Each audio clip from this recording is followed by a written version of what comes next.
नेपाली कांग्रेसको शत्रु भनेको यो मुलुकको व्यथिति हो, भ्रष्टाचार हो। नेपाली कांग्रेसको शत्रु बेरोजगारी हो, नेपाली कांग्रेसको शत्रु गरिबी हो, नेपाली कांग्रेसको शत्रु बेरोजगारी हो। तीनै कुरालाई हामी बेरोजगारीलाई हटाउन चाहन्छौँ, यहाँको गरिबी हटाउन चाहन्छौँ, यहाँको व्यथिति विकृति विसङ्गति हटाउन चाहन्छौँ, यहाँको भ्रष्टाचारलाई हटाउन चाहन्छौँ। त्यस कारणले गर्दाखेरि नेपाली कांग्रेसलाई मतदान गर्नुपर्ने बेला आएको छ। म निवेदन गर्न चाहन्छु, कुनै पनि नेताले भने जस्तो घर घरमा ग्यासको पाइप ट्याग जोडिदिन्छ भन्दैन कांग्रेस। तर कांग्रेस आजको दिनमा यो भन्छ कि घर घरमा कम्तीमा पनि पानीको धारा त हुनुपर्छ भन्ने कांग्रेसको प्रतिबद्धता हो।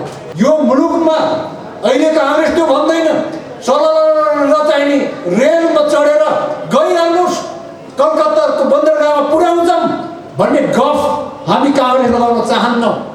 तर एउटा प्रतिबद्धता के हो भन्दाखेरि यो मुलुकको समृद्धिको लागि, यो मुलुकमा बगिरहेको पानीबाट लाखौं मेगावाट विद्युत उत्पादन गरेर समृद्ध नेपाल, सुखी नेपाली बनाउने अभियानमा कांग्रेस प्रतिबद्ध छ। यदि अरू त्यसो नरोकिदिएको भए यो मुलुकमा आज हामीले बहिनीले अघि सुलुलु सुलुलु भनेर गीत गाए जस्तै सुलुलु सुलुलु रेलमा चढेर हामी यात्रा गरिरहेका हुन्थ्यौँ। कुरा बुझ्न आवश्यक छ। कतिजना पर्यटक चढ्ने हो त्यो भ्यू टावरहरूमा? प्रश्न यो हो आज नेपालीहरूले उपचार गर्नका लागि राम्रो हस्पिटलहरू अझै यथेष्ट मात्र नबढेको बेलामा हामी यता हेरे पनि भ्यू टावर, उता हेरे पनि भ्यू टावर, तल हेरे पनि भ्यू टावर, माथि हेरे पनि भ्यू टावर। भ्यू टावरको पो हामीलाई बडो भ्यू टावरको हामीलाई हुटहुटी चलेको छ नेपालभरि। बडो गजब छ। गरिबभन्दा गरिब नेपालीले उपचार नपाएर, जीवन जल्न पाएर मर्नुपर्ने बाध्यता रहने। अर्कोतर्फ भ्यू टावर ट्याक उद्घाटन गर्दै हिँडेर नेपाल कहिल्यै बन्दैन हो। 1,30,00,000,000 जनसङ्ख्या भएको देश भारतमा हिन्दू धर्मावलम्बीहरू, अधिकतम हिन्दू धर्मावलम्बीहरू छन् र हिन्दू धर्मावलम्बीको लागि नेपाल भनेको तपोभूमि हो, तपोभूमि। नरेन्द्र मोदीलाई देख्नु भएन?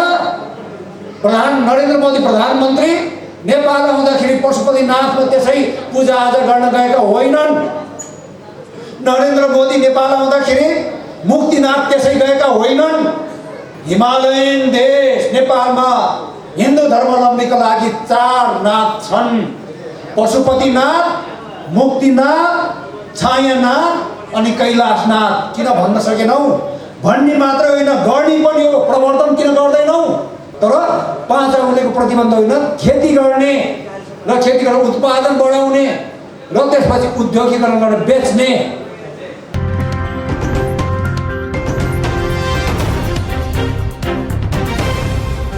नव प्रवेशी साथीहरूलाई हार्दिक स्वागत गर्न चाहन्छु। नेकपा एमाले, नेकपा माओवादी लगायतका पार्टी परित्याग गरेर आज धेरै साथीहरू, धेरै युवा साथीहरू काङ्ग्रेसमा प्रवेश गर्नुभएको छ। ती सबै साथीहरूलाई काङ्ग्रेस केन्द्रीय कार्य समितिको तर्फबाट म बधाई ज्ञापन गर्न चाहन्छु र स्वागत गर्न चाहन्छु। आज तपाईँहरूको यो कार्यक्रममा उपस्थित हुँदै गर्दाखेरि 1-2टा कुरा भन्नै पर्ने भएको छ। हामी चुनावको अभियानमा छौँ, चुनावको सम्मुखमा छौँ। स्थानीय निर्वाचन आउन अब धेरै छैन। चुनावको सम्मुखमा उभिँदै गर्दाखेरि आज तपाईँहरूले एकजना वडा अध्यक्षको उम्मेदवार समेत बालगोपाल श्रेष्ठ, जसले अध्यक्षता ग्रहण गरिरहनु भएको छ, उहाँलाई सर्वसम्मत ढङ्गबाट तपाईँले चयन गरिसक्नु भएको छ। उम्मेदवारको सन्दर्भमा उहाँलाई पनि म हार्दिक शुभकामना व्यक्त गर्न चाहन्छु। तपाईँको जितको सुनिश्चितताका लागि शुभकामना व्यक्त गर्न चाहे। चुनावको सन्दर्भमा कुरा गर्दै गर्दाखेरि लाग्छ मलाई कि चुनावमा जाँदै गर्दाखेरि काङ्ग्रेसको शत्रु न नेकपा एमाले हो, न नेकपा माओवादी, न नेकपा समाजवादी हो, न त हाम्रो अर्को नेकपा जनमोर्चा अथवा नेपाली काङ्ग्रेसको कुनै पनि पार्टीसँग शत्रुता हुँदैन। हामीले विचार पुर्याउनु पर्ने कुरो यही हो। काङ्ग्रेसको शत्रु नेकपा एमाले हुन सक्दैन, काङ्ग्रेसको शत्रु नेकपा माओवादी पनि होइन, काङ्ग्रेसको शत्रु नेकपा समाजवादी पनि होइन, काङ्ग्रेसको शत्रु राष्ट्रिय प्रजातन्त्र पार्टी पनि होइन, नेपाली काङ्ग्रेसको शत्रु मजदुर किसान पार्टी पनि होइन, नेपाली काङ्ग्रेसको शत्रु जसपा लोकसपा पनि होइन। नेपाली काङ्ग्रेसको शत्रु भनेको यो मुलुकको बेथिति हो, भ्रष्टाचार हो। नेपाली काङ्ग्रेसको शत्रु बेरोजगारी हो, नेपाली काङ्ग्रेसको शत्रु गरिबी हो, नेपाली काङ्ग्रेसको शत्रु बेरोजगारी हो। तिनै कुरालाई हामी बेरोजगारीलाई हटाउन चाहन्छौँ, यहाँको गरिबी हटाउन चाहन्छौँ, यहाँको बेथिति विकृति विसङ्गति हटाउन चाहन्छौँ, यहाँको भ्रष्टाचारलाई हटाउन चाहन्छौँ। त्यस कारणले गर्दाखेरि नेपाली काङ्ग्रेसलाई मतदान गर्नुपर्ने बेला आएको छ। म निवेदन गर्न चाहन्छु, कुनै पनि पार्टीको विरोध गरेर हामी मत माग्न चाहन्नौँ, कुनै पनि पार्टीको विरोध गरेर मत माग्न आवश्यक छैन। नेपाली काङ्ग्रेसलाई, नेपाली काङ्ग्रेस यस्तो पार्टी हो जसले यो मुलुकलाई समृद्ध नेपाल बनाउन चाहन्छ। त्यस कारणले गर्दाखेरि आज यो मुलुकमा जबसम्म हामी समृद्धि ल्याउन सक्दैनौँ तबसम्म हामीले देख्यौँ कि गरिबभन्दा गरिब नेपालीहरू उपचारका लागि हस्पिटल धाउँदै गर्दाखेरि, हस्पिटलमा पुग्दै गर्दाखेरि, हस्पिटलमा जम्मा गर्ने पैसा नभएको कारणले गर्दाखेरि हस्पिटलको गेटबाट धेरै गरिब नेपालीहरू फर्कनु पर्ने बाध्यता आज पनि विद्यमान छ। गरिबभन्दा गरिब नेपालीहरूले आजसम्म पनि बेलुका खाए बिहान के खाने, बिहान खाए बेलुका के खाने भन्ने परिस्थितिमा अझै पनि धेरै नेपालीहरू छन्। त्यसो भएको कारणले गर्दाखेरि हाम्रो शत्रु भनेको गरिबी हो, रोग हो, भोग हो, अशिक्षा हो, बेथिति हो, विकृति हो, विसङ्गति हो, भ्रष्टाचार। त्यसैले त्यसैका विरुद्धमा लड्नका लागि काङ्ग्रेसमा मतदान गर्नुपर्दछ। काङ्ग्रेसलाई मतदान गर्दै गर्दाखेरि हामी बेथितिलाई हटाउन चाहन्छौँ, विकृतिलाई हटाउन चाहन्छौँ। यो मुलुकमा गरिबभन्दा गरिब नेपालीले ज्वरो आउँदाखेरि ट्याब्लेट, एउटा सिटामोलको ट्याब्लेट नपाउने अवस्था आज विद्यमान छ एकातिर। अर्कोतर्फ हामी जस्ता ठुला नेताहरू जसले पजेरो चढेर हिँड्छ, चिल्लो गाडी चढेर हिँड्छ, तर बिरामी हुँदाखेरि नेपालको कानुन विपरीत, ऐन विपरीत राज्य कोषबाट तिनै गरिबभन्दा गरिब नेपालीले तिरेको करबाट जम्मा भएको राज्य कोषबाट लाखौँ लाख करोडौँ करोड उपचार खर्च कप्ल्या खाने व्यक्तिलाई हटाउनको लागि काङ्ग्रेस अब अगाडि बढ्दछ। काङ्ग्रेसको प्रतिबद्धता यो। त्यसो भएको कारणले गर्दाखेरि काङ्ग्रेस फुटुली लाउन जान्दैन, फटाइ कुरो भन्न जान्दैन। काङ्ग्रेसले कुनै पनि नेताले भने जस्तो घर घरमा ग्यासको पाइप ट्याप जोडिदिन्छ भन्दैन काङ्ग्रेस। तर काङ्ग्रेस आजको दिनमा यो भन्छ कि घर घरमा कम्ती पनि पानीको धारा त हुनुपर्छ भन्ने काङ्ग्रेसको प्रतिबद्धता हो। हरेक नेपालीको घर घरमा ग्यासको पाइप ट्याप जोड्ने होइन, घर घरमा कम्ती पनि पानीको धारा पुर्याउने काङ्ग्रेसको प्रतिबद्धता छ। यो मुलुकमा अहिले काङ्ग्रेस त्यो भन्दैन, सरल चाहिने रेलमा चढेर गइहाल्नुहोस्, कलकत्ताको बन्दरगाहमा पुर्याउँछौँ, भन्ने गफ हामी काङ्ग्रेस लगाउन चाहन्नौँ। तर एउटा प्रतिबद्धता के हो भन्दाखेरि यो मुलुकको समृद्धिको लागि, यो मुलुकमा बगिरहेको पानीबाट लाखौँ मेगावाट विद्युत उत्पादन गरेर समृद्ध नेपाल, सुखी नेपाली बनाउने अभियानमा काङ्ग्रेस प्रतिबद्ध छ। 25 वर्ष अगाडि त्यही अभियानका लागि 25 वर्ष अगाडि नेपाली काङ्ग्रेसले पूर्वमा बग्ने अरुण नदीबाट अरुण तेस्रो जलविद्युत योजना विश्व ब्याङ्कको 70% अनुदानमा 30% सफ्ट लोनमा बनाउने सम्झौता भइसकेको थियो। गिरिजा प्रसाद कोइराला जब प्रधानमन्त्री हुनुहुन्थ्यो त्यतिखेर त्यो सम्झौता हुँदै गर्दाखेरि तत्कालीन नेकपा एमाले के भन्यो? नेकपा एमाले भन्यो कि यो विदेशी लगानी नेपालमा भित्राउन हुँदैन। अरुण तेस्रो योजना बनाएर 400 मेगावाट विद्युत उत्पादन गर्दाखेरि त्यहाँको माछा मर्छ, त्यहाँको किरा फट्याङ्ग्रा मर्छ, भ्याकुतो मर्छ, सर्प मर्छ। त्यसैले अरुण तेस्रो जलविद्युत योजना बनाउन हुन्न भन्ने नेकपा एमाले हो। हुन्न भनेर भन्या मात्र होइन, भनेर मात्रै भनिदिएको भए हुन्थ्यो। विश्व ब्याङ्कलाई पत्र लेख्यो, चिठी लेख्यो एमाले।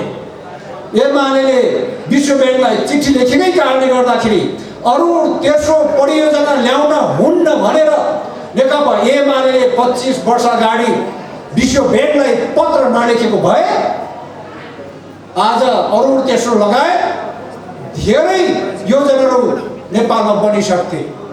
धेरै योजनाहरू नेपालमा बनिसक्दाखेरि आज कम्तीमा पनि नेपालसँग मलाई लाग्छ 25 वर्षको अवधिमा अरुण तेस्रोबाट नेपालको जलविद्युत योजनाको ढोका खोल्न पाएको भए आजका दिनमा हामीसँग कम्तीमा पनि 20-22 हजार मेगावाट विद्युत हुने थियो।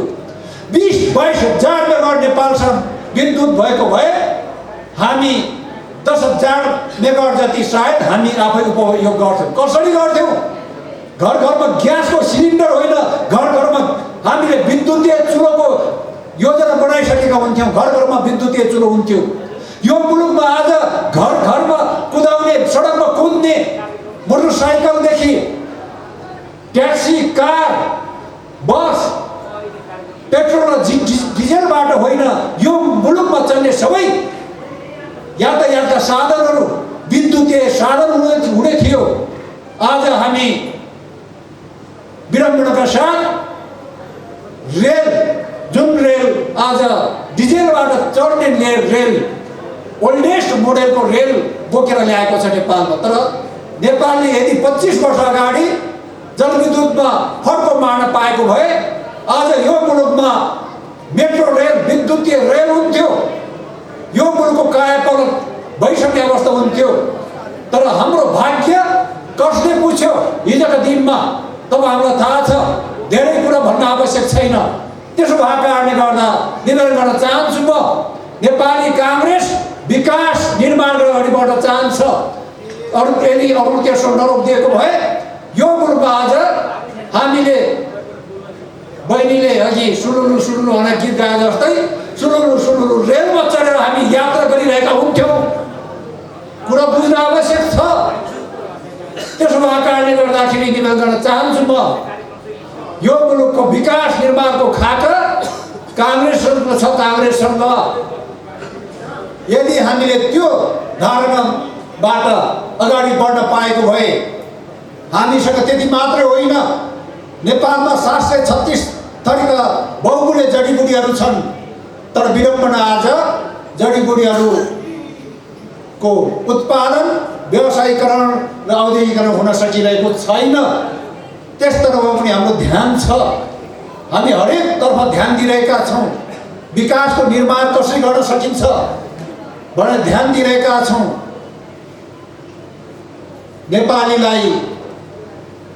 हरेक नेपालीलाई स्वास्थ्य उपचार, निःशुल्क स्वास्थ्य उपचार कसरी जुटाउने भन्नेतर्फ हाम्रो ध्यान गइरहेको छ। भाषणले मात्र हुँदैन। यदि मैले भने जस्तै गरेर जलविद्युतमा क्रान्ति गर्न सक्यौँ भने, पर्यटनमा क्रान्ति गर्न सक्यौँ भने, पर्यटन भन्छौँ हामीहरू। तपाईँले देख्नु भएको छ नि 2-4 जना थान नेताहरू मक्ख पर्छन् डाँडोमाथि बनाएको भ्यू टावर उद्घाटन गरेर दङ्ग पड्कने म देख्छु। के नेपालको विकास यसरी नै हुने हो? पर्यटन यसरी नै आउँछन्? पर्यटक कतिजना पर्यटक चढ्ने हो त्यो भ्यू टावरहरूमा? प्रश्न यो हो। आज नेपालीहरूले उपचार गर्नको लागि राम्रो हस्पिटलहरू अझै यथेष्ट मात्र नबनेको बेलामा हामी यता हेरे पनि भ्यू टावर, उता हेरे पनि भ्यू टावर, तल हेरे पनि भ्यू टावर, माथि हेरे पनि भ्यू टावर। भ्यू टावरको पो हामीलाई बडो भ्यू टावरको हामीलाई हुटहुटी चलेको छ नेपालभरि। बडो गजब छ। त्यसैले म भन्न चाहन्छु भ्यू टावर रोज्ने कि गरिबभन्दा गरिब नेपालीको झुप्रोलाई जस्ता बात रोज्ने? भ्यू टावर रोज्ने कि हामीले आज गरिबभन्दा गरिबको लागि उपचारका लागि हस्पिटलहरू बनाउने यात्रा हो। हामी काङ्ग्रेस चाहन्छौँ भ्यू टावर होइन, आज हस्पिटल बनाऊ। गरिबभन्दा गरिब नेपालीलाई निःशुल्क उपचार गरौँ, गरिबभन्दा गरिब नेपालीलाई निःशुल्क शिक्षा प्रदान गरौँ, तब मात्रै नेपाल समृद्ध नेपाल बन्छ। गरिबभन्दा गरिब नेपालीले उपचार नपाएर, जीवन जल्न पाएर मर्नुपर्ने बाध्यता रहने। अर्कोतर्फ भ्यू टावर ट्याक उद्घाटन गर्दै हिँडेर नेपाल कहिल्यै बन्दैन। नेपाल बनाउनको लागि पहिलो गरिबभन्दा गरिब नेपालीलाई हेर्न आवश्यक छ। गरिब नेपालीलाई जबसम्म माथि उठाउन सक्दैनौँ तबसम्म नेपाल बन्दैन। त्यसो भएको कारणले गर्दाखेरि यसतर्फ ध्यान दिन आवश्यक छ, जरुरी छ। हाम्रो अभियान भनेको यही हो। मैले अघि नै भने त्यही भएर बेरोजगारी हाम्रो शत्रु त्यसै भनिरहेको छुइनँ मैले। हामी भन्छौँ नौजवानहरूलाई, हाम्रा युवाहरूलाई नेपालमै रोक्नुपर्छ, विदेश पठाउन हुन्न भनेर भाषण गर्छौँ। तर विदेश जानुहुन्न भनेर भाषण गर्दै गर्दाखेरि हामीसँग युवालाई रोजगार दिने के हो आधार के हो? नेताले त्यसै भनिदिएर पुग्दैन हो। त्यो आधार भनेको समृद्धि नै हो। हामीले मैले अघि नै भने 20-22 हजार मेगावाट जल विद्युत उत्पादन गरिरहेको भए आज मैले भन्दै थिएँ नि 10,000 मेगावाट त खालि यत्तिकै विद्युतीय चुलो, विद्युतीय रेल, विद्युतीय गाडीमा मात्रै खपत हुन्न हो। ठुल्ठुला उद्योग धन्दाहरू कोलाबोरेसनमा हामी यहीँ खोल्थ्यौँ। कोरिया किन जान्छन् युवाहरू उद्योग धन्दामा काम गर्न? मलेसिया किन जान्छन् उद्योग धन्दामा काम गर्न? खाडी मुलुकमा किन जान्छन् उद्योग धन्दामा काम गर्न हो। त्यस्ता उद्योग धन्दाहरू इन्टरनेसनल कोलाबोरेसनमा नेपालमै हामीले ठुल्ठुलो उद्योग धन्दाहरू, विद्युत भएपछि त उद्योग खुल्छ नि। विद्युत नभएको ठाउँमा लोड सेडिङ हान्ने ठाउँमा विद्युत उद्योगहरू खुल्दैन। त्यसैले उद्योगको लागि पहिलो निडेड भनेको, आवश्यकता भनेको बिजुली र पानी छँदैछ, त्यही पानीबाट बिजुली निकाल्ने। दुईटा कुरा भएपछि उद्योग चल्छ हो। त्यसरी उद्योग खोलेपछि ठुल्ठुलो उद्योगहरू खोल्यो भने हजारौँ हजार मास बेसमा काम गर्ने उद्योगहरू खोल्यो भने नेपालीहरू कोरिया धाउनु पर्दैन, मलेसिया धाउनु पर्दैन, खाडी मुलुक धाउनु पर्दैन। नेपालीहरू यहीँ काम गरेर बस्छन् हो। त्यो आधार तयार पार्ने हो नि त। त्यत्तिकै मुखले भनिदिएर भाषण ठोकेर मात्रै विदेश जाने होइन भनिदिएर पुग्दैन। हामीसँग त्यो खाएको छ, हामीलाई पनि रहर छ। इन्डियामा देखेको छु मैले, भारतमा देखेको छु। जाँदाखेरि हामीलाई त सम्मानै गर्छन् नेता भन्नु होला, तर त्यहाँ काम गरेका नेपालीहरूलाई हाम्रो आँखा छलेर के भन्छन्? ए बहादुर लोग इधर आइए, बहादुर लोग उधर जाइए भन्छन् त्यहाँ हाम्रो दाजुभाइ नेपालीहरूलाई। त्यो देख्दाखेरि चित्त दुख्छ, मन फाट्छ, हामीमा पनि रहर छ। यही गरिबी भएका कारणले गर्दाखेरि हामीले त्यो सुन्नु परेको होइन। मलाई पनि रहर छ। यो मुलुक एकपल्ट महान समृद्ध मुलुक बनाएर नेपालीहरू भारततिर होइन, भारतका हाम्रा भाइहरू नेपालमा आएर नेपाली भाइ साहब हमारा भी काम दीजिए न भन्ने त्यस्तो नेपाल बनाउने रहर छ, योजना पनि छ सँगसँगै। त्यसैले हामीले त्यस्तो योजना लिएर अघि बढ्ने हो नि त। त्यसै गफ मात्रै हाँकेर, दिन मात्रै हाँकेर नेपाल बन्दैन। नेपाल बनाउने योजना सहित हामी अगाडि बढिरहेका छौँ, अगाडि बढ्न आवश्यक छ। त्यसैले निवेदन गर्न चाहे मैले कि अरू बाँकी के गर्थ्यौ, 20-22 हजार मेगावाटमा 10,000 मेगावाट त नेपालमा खपत गरिन्थ्यो होला, अरू के गरिन्थ्यो त्यही भारतलाई बेच्थ्यौँ हामीले। यदि आजको मितिमा भारतलाई 10,000 जति मेगावाट बेचिरहेको भए 2072 सालमा भारतले अघोषित नेपाल विरुद्ध अघोषित नाकाबन्दी गर्दै गर्दाखेरि हामीले भन्न पाउँथ्यौँ नि त भारतलाई पनि, ए भारतीय प्रधानमन्त्री जी खोल दीजिए, ये अघोषित नाकाबंदी खोल दीजिए। आप अघोषित नाकाबंदी जारी रखता है तो हम भी देखिए नेपाल से भारत तरफ आ रहे ये 10,000 मेगावाट के स्विच भने यतिका स्विच र आँखा लाएर यसो देखाइदिने बित्तिकै भारतको प्रधानमन्त्री लगायत लुडुक थचक थुचुक भुइँ बसिहाल्यो। तर हामीसँग त छैन त्यस्तो भन्ने। भारतीय प्रधानमन्त्री मोदीजी खोलिदिनुहोस् त, तपाईँले नाकाबन्दी नखोलिदिने हो भने हामीले पनि भारत नेपालबाट भारततिर आइराखेका यो 10,000 मेगावाट विद्युतको स्विच अफ गरिदिउँ भने यसो देखाइदिने बित्तिकै भारतीय प्रधानमन्त्री लगायत लुडुक भएर भुइँमा थुचुक्क बस्ने अवस्था आउँथ्यो। तर हामी किन खुम्चिएका छौँ? हाम्रै कारणले गर्दाखेरि एउटा एम्बुलेन्स माग्नको लागि कान्छाडा हामीले भन्नुभयो नि, मैले 13वटा एम्बुलेन्स बाँडेँ, यतिवटा एउटा सबवाहन पनि बाँडेँ। तर कति विडम्बना छ भने उहाँले त व्यक्तिगत रूपमा बाँड्नुभयो, तर धेरै मैले नेताहरू पनि देखेको छु, नेपालका नेताहरू एउटा एम्बुलेन्स माग्नको लागि हामी भारतीय कूटनीतिक नियोगमा राजदूतावासमा निवेदन हाल्न जाने नेताहरू भएसम्म आफ्ना छोरा या छोरीलाई स्कलरसिप भारतमा स्कलरसिप पढाउनको लागि भारतीय दूतावासमा निवेदन लिएर धाउने नेताहरू भएसम्म नेपाल बन्दैन कुरो यो पनि हो। त्यसैले स्वाभिमानी हुनुपर्छ नेता, पहिला नेता आफै स्वाभिमान बन्नुपर्छ, तब मात्रै देशलाई स्वाभिमान बनाउन सकिन्छ। देशलाई स्वाभिमान बनाउनको लागि हामीसँग समृद्धि पनि सँगसँगै आवश्यक छ। त्यही भएर म समृद्धिमा जोड दिने गर्छु, योजना सहित खाका सहित भन्ने गर्छु। मैले त्यही भएर आज मैले भ्यू टावरको कुरा गर्दै थिएँ नि त अघि, पर्यटक चढाउने रे भ्यू टावरमा। तर म भन्छु आज पर्यटनको पनि विभिन्न आयामहरू छन्। पर्यटन क्षेत्रलाई हेर्दाखेरि आज मलाई एउटा रहर लागिरहेको छ, खेलकुद पर्यटनप्रति एउटा आँखा पुगेको छ मेरो। कति नेताको पुगेको छ कि छैन, तर मेरो नजर खेलकुद पर्यटनमा पुगेको छ। खेलकुदमा पनि विशेष गरेर क्रिकेट क्षेत्रमा पुगेको छ। क्रिकेट भनेपछि कति नागरिकहरू मान्छेहरू मरिहत्ते गर्छन्, टेलिभिजनमा हेरेर मान्दैनन् उनीहरू। जुन देशमा भइरहेछ त्यही देशमा प्लेन चार्टर गरेर पनि पुगिरहेका हुन्छन्। हो, नेपालमा आज नेपाल सरकारले धेरै होइन 5वटा मात्रै अन्तर्राष्ट्रिय स्तरको इन्टरनेसनल क्रिकेट ग्राउन्ड बनाइदिन सक्ने हो भने खेल्न पनि उनै आउँछन्, न्युट्रल भेन्यूको नाममा खेल्न पनि उनै आउँछन्। जम्मा एउटा स्टेडियममा 20-25 हजार त हो, 20-25 हजार पनि दर्शक पनि उनै आउँछन्। हामीले त त्यो हेर्न पनि पाउँदैनौँ। अनि एउटा म्याचमा 20-25 हजार एउटै म्याचमा आएर काठमाडौँ बस्न थाल्यो, पोखरा बस्न थाल्यो, विराटनगर बस्न थाल्यो, चितवन बस्न थाल्यो, भैरव बस्न थाल्यो, कञ्चनपुरमा आएर बस्न थाल्यो भने हाम्रो पर्यटन कसरी विकास हुन्छ? अर्को मेरो नजर धार्मिक पर्यटन पनि हो।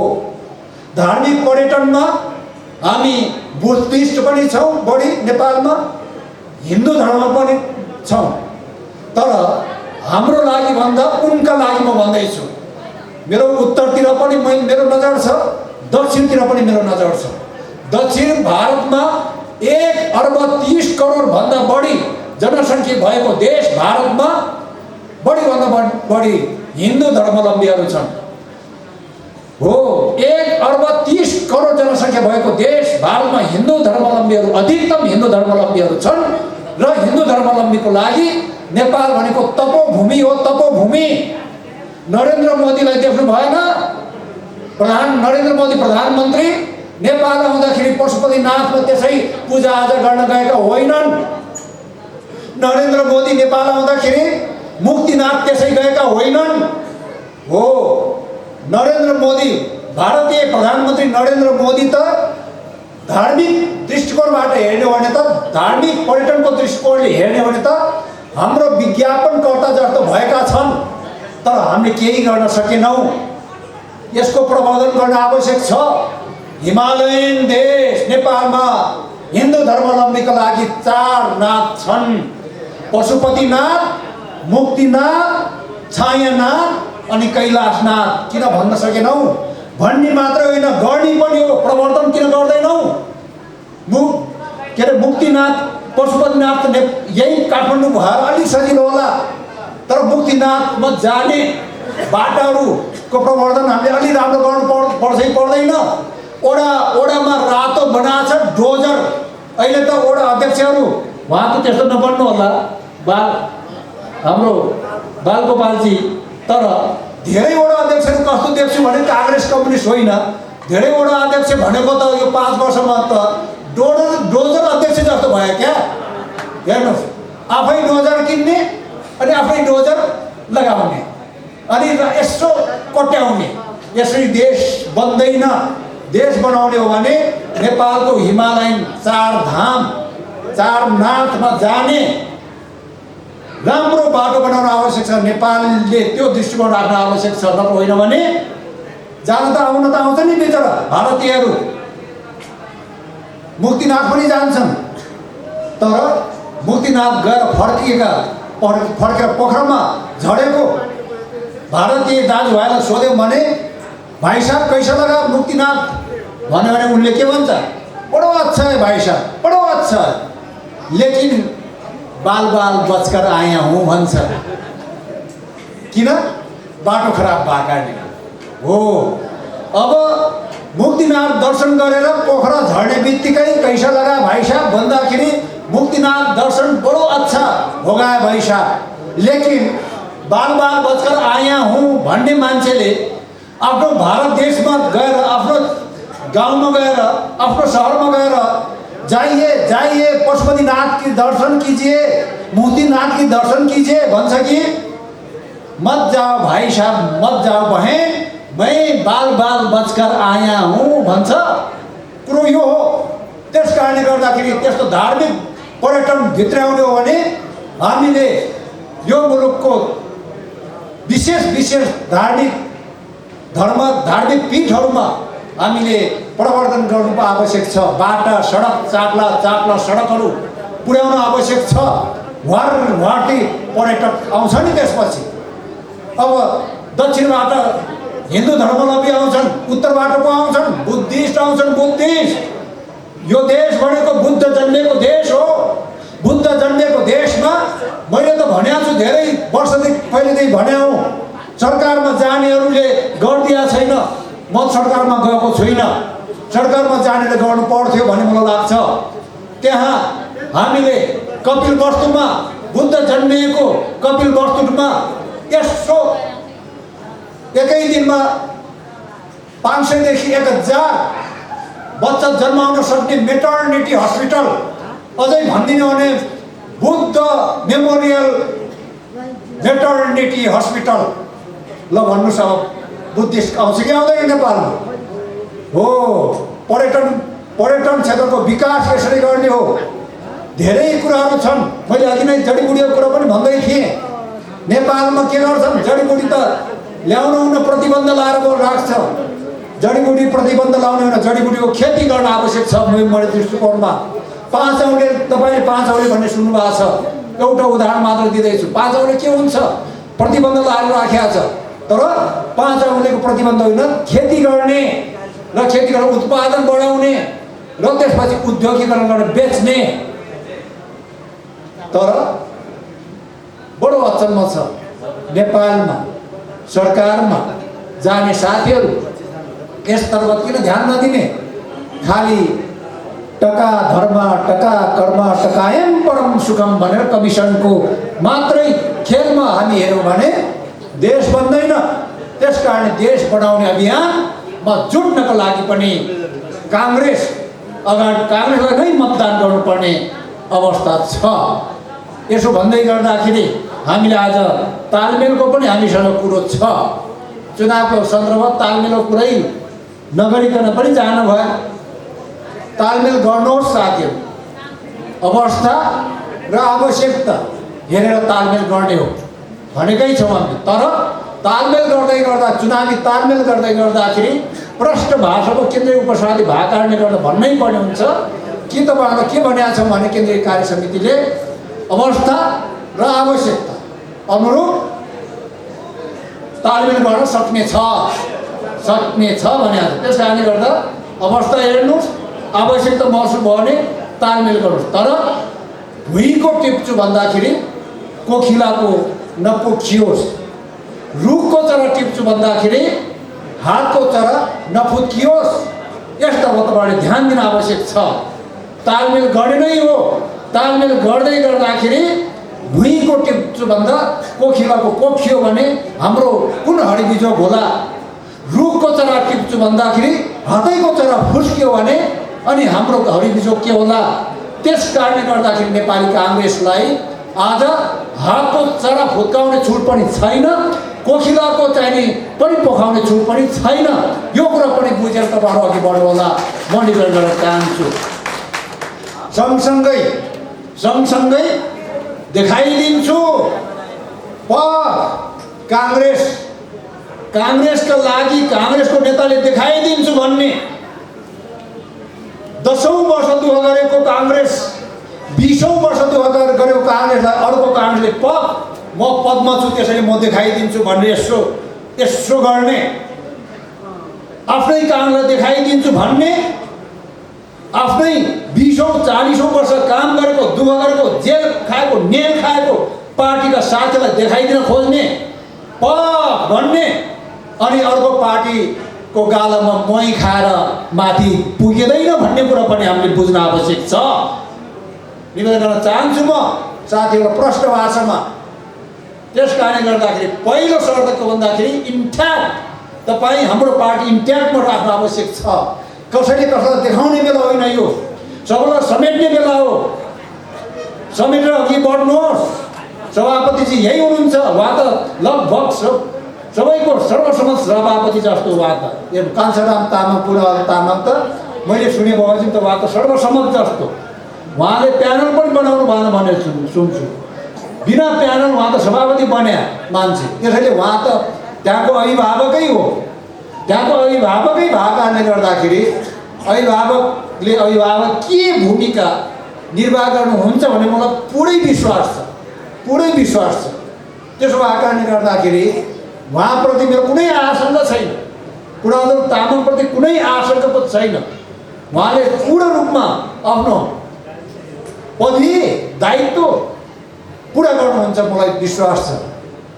सँगसँगै एउटा जिल्लाको सभापति हो नि त उहाँ त, अरू 76 जिल्लाका बाँकी छ नि सभापतिहरू। अरू 76 जिल्ला पनि सन्देश दिन चाहन्छु कि पुरादर तामाङले जस्तै गरेर सबै ठाउँमा 77 जिल्लामा अभिभावकीय भूमिका अदा गर्नुपर्छ। काङ्ग्रेस भने त एउटा घर हो, काङ्ग्रेस एउटा घर र हामी एउटा परिवार हो। त्यसैले परिवारभित्र तेरो र मेरो हुँदैन, परिवारभित्र यो र त्यो हुँदैन, परिवारभित्र काखा र पाखा हुँदैन भन्ने सिद्धान्त लागू गर्न आवश्यक छ। टिकट वितरण गर्दाखेरि कुरा प्रश्न भन्न आवश्यक छ।